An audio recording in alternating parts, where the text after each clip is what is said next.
वाले हैं RPSC second grade शिक्षक भर्ती के दस्तावेज सत्यापन के बारे में। कल अंग्रेजी विषय का परिणाम जारी हो चुका है और उसमें जो डीवी के लिए कैंडिडेट पास हुए हैं उनको डीवी के समय कौन कौन से डॉक्यूमेंट लेकर जाने हैं इसके बारे में कंप्लीट जानकारी आपको इस सेशन में मिलने वाली है। तो सेशन को अंत तक जरूर देखिएगा और अगर आप चैनल पर पहली बार विजिट कर रहे हैं तो चैनल को सब्सक्राइब जरूर कर लें ताकि कंपटीशन एग्जाम से संबंधित हर ऑथेंटिक न्यूज आपको सबसे पहले मिल सके। तो साथियों बात करेंगे डॉक्यूमेंट की, उससे पहले मैं आपको बता दूं कि आपकी आगे की प्रोसेस क्या रहेगी। तो सबसे पहले तो आपको एक जो काउंसलिंग लेटर है वो आपको यहाँ पर साथियों आरपीएससी की वेबसाइट पर जाकर डाउनलोड करना होगा और वो आपको ऑफलाइन भरना होगा। ठीक है, ऑनलाइन आपकी कोई भी प्रोसेस यहाँ पर नहीं होने वाली है, ऑफलाइन ही सारे काम करने हैं। सिर्फ आपको जो फॉर्म है काउंसलिंग का, जिसे हम स्क्रूटनी फॉर्म भी बोलते हैं, वो आपको आरपीएससी की वेबसाइट से डाउनलोड करना होगा।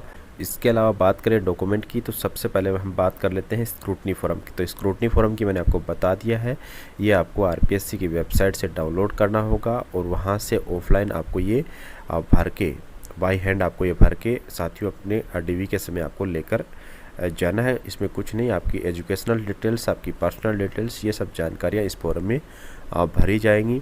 इसके बाद में पोस्टल ऑर्डर 100 रुपये का पोस्टल ऑर्डर आपको राजस्थान जो लोक सेवा आयोग है उनके सचिव के नाम से साथियों देना है। इसके बाद में अगला डॉक्यूमेंट है एप्लीकेशन फॉर्म। इस भर्ती के लिए आपने जो फॉर्म अप्लाई किया था वो साथियों आपको डीवी के समय लेकर जाना है, एप्लीकेशन फॉर्म आपको लेकर जाना है। पोस्टल ऑर्डर की मैं आपको बता दूं, आपके नज़दीकी कोई भी पोस्ट ऑफिस में जाकर आप 100 रुपये का पोस्टल ऑर्डर ले सकते हैं। कई जगह दिक्कत आती है 100 रुपये का नहीं मिलता, तो आप 50-50 रुपये के 2 पोस्टल ऑर्डर भी लेकर जा सकते हैं। इसके बाद में अगला जो डॉक्यूमेंट है वो एडमिट कार्ड, जो एग्ज़ाम आप देकर आए थे वो एडमिट कार्ड आपके पास में होना चाहिए। बहुत ज़्यादा एसेंशियल नहीं है, अगर नहीं भी मिलता है तो ज़्यादा चिंता करने की इसकी ज़रूरत नहीं है, लेकिन कोशिश कीजिए कि आपके साथ में एडमिट कार्ड हो। इसके बाद में आपकी 10th क्लास की मार्कशीट और सर्टिफिकेट। 10th क्लास की मार्कशीट और सर्टिफिकेट में अगर आपकी एक ही डॉक्यूमेंट है तो बहुत अच्छी बात है। बहुत से कैंडिडेट का ऐसा होगा कि 10th क्लास की मार्कशीट अलग है, सर्टिफिकेट अलग है, तो वो दोनों आपके पास में होना चाहिए। इसके बाद में 12th क्लास की मार्कशीट और सर्टिफिकेट सेम इसमें 10th क्लास की तरह ये भी इस पर लागू होता है। इसके बाद में साथियों ग्रेजुएशन की ऑल ईयर की मार्कशीट, जो आपने ग्रेजुएशन किया है उसके प्रत्येक ईयर की मार्कशीट आपके पास में होनी चाहिए। और डिग्री, अब डिग्री में कई कैंडिडेट का दिक्कत आता है कि मेरी तो डिग्री आई ही नहीं, तो बिल्कुल अगर नहीं आई है तो प्रोविजनल डिग्री आपके पास में कम से कम होनी चाहिए। अब प्रोविजनल डिग्री को लेकर सवाल रहता है कि 6 महीने से ज़्यादा पुरानी चलेगी क्या? बिल्कुल वो चलेगी, लेकिन आपके पास कम से कम डिग्री होनी तो चाहिए।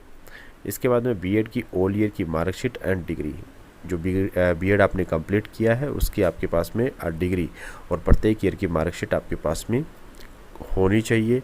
अब इन एजुकेशनल डॉक्यूमेंट में अगर आपके पिताजी के नाम में, आपके नाम में या फिर आपके मदर के नेम में कहीं भी करेक्शन है तो बिल्कुल उसका अफिडेविट आपको देना पड़ेगा। इस चीज़ का खास करके ध्यान में रखिएगा। या फिर एप्लीकेशन फॉर्म में अगर आपने कोई गलती की है तो बिल्कुल उसका अफिडेविट आपको काउंसलिंग के समय या यूँ कहें आपका जो डीवी होने वाला है उसके समय साथियों आप देना पड़ेगा। इसके बाद में डोमिसाइल, राजस्थान हो या फिर बाहर के कैंडिडेट हो, अदर स्टेट के कैंडिडेट हो, मूल निवास प्रत्येक कैंडिडेट को देना है, तो बिल्कुल ये आपको डीवी के समय लेकर जाना है। इसकी वैधता को लेकर आपसे कोई सवाल जवाब नहीं किए जाते हैं, बस मूल निवास आपके पास में होना चाहिए।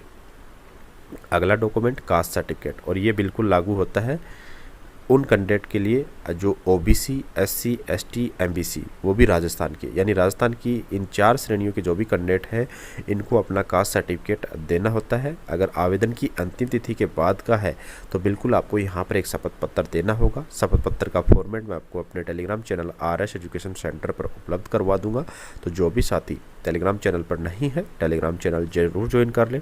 इसके बाद में अगला डॉक्यूमेंट है साथियों इनकम सर्टिफिकेट।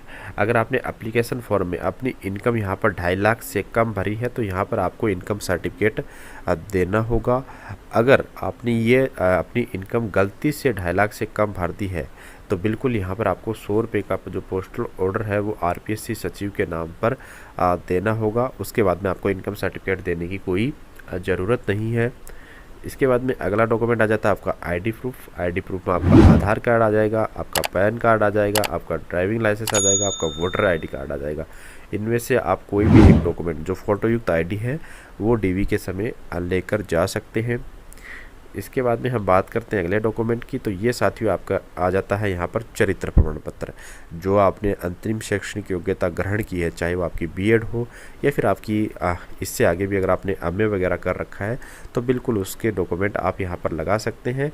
लेकिन जो भी अंतिम शैक्षणिक योग्यता लगाओगे उसका चरित्र प्रमाण पत्र आपके पास में होना चाहिए। ये आपकी पर्टिकुलर जो संस्था है वो जारी करती है। अब इसको लेकर आपके मन में डाउट रहता है कि मैंने तो 2017 में ही मेरी तो बीएड कंप्लीट हो गई थी, एमए कंप्लीट हो गई थी, उस टाइम का मेरे पास कैरेक्टर सर्टिफिकेट है, क्या वो चलेगा या फिर अभी लेटेस्ट बनाओ? तो ये बिल्कुल आप चाहिए 6 साल पुराना हो, चाहिए अभी लेटेस्ट का हो, दोनों वैलिड रहते हैं, बस आपके पास में होना चाहिए। इसके बाद में 2 राजपत्रित अधिकारी, कोई भी फर्स्ट ग्रेड के टीचर से आप ये बनवा सकते हैं। इसका फॉर्मेट चरित्र प्रमाण पत्र का मैं आपको टेलीग्राम चैनल पर उपलब्ध करवा दूंगा। 2 अलग अलग राजपत्रित अधिकारियों से ये आपको अब बनवाने हैं। इसके बाद में अन्य प्रमाण पत्र, जिसमें आप जैसे मान लीजिए विडो, डाइवोर्स, ठीक है, या फिर स्पोर्ट्समैन, पीएच या फिर एक्स सर्विसमैन कैटेगरी से हैं, तो बिल्कुल यहाँ पर आपको अपनी कैटेगरी यहाँ पर डिस्क्राइब करनी होगी, यानी उसके डॉक्यूमेंट आपको देने होंगे।